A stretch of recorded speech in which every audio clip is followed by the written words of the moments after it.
What about Indian victims under the McGirt precedent?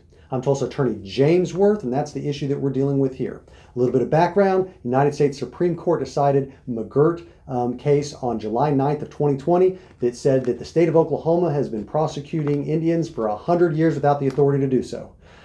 So now what we're looking at is the circumstances of what happens when the victim and not the perpetrator is Native American. So under those circumstances, the federal court does have jurisdiction, the state court has no jurisdiction, and the tribal court only has jurisdiction if it is a domestic violence related offense.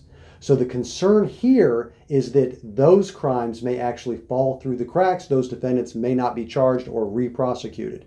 And here's why. So the federal courts are very overwhelmed at the moment. They're taking over major crime prosecution for all Native Americans charged for crimes that occur in the tribal boundaries, which is now vast, as well as crimes against Native Americans during that time period. So they're focused on the major crimes. And we had a quote for the chief prosecutor at the Northern District, which is in Tulsa, that they've had 3 homicide prosecutions the last 20 years, and now they've had about 20 in the last 6 weeks. So they are overwhelmed, and they have to prioritize those more violent crimes.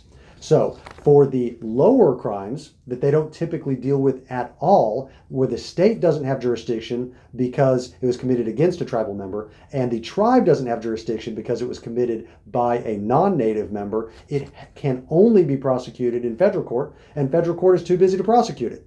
So that's kind of the situation where we have right now, and it's an issue, and obviously the federal prosecutors are trying to beef up what they are capable of doing, and the courts are going to have to do so as well.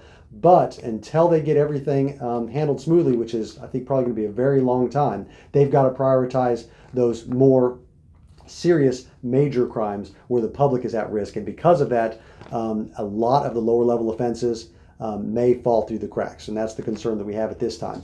If you are a victim of a crime in those circumstances, or a defendant of a crime under those circumstances, you may want to talk to an attorney about your specifics. If you want to talk to somebody at my office, you can go to makelawEasy.com.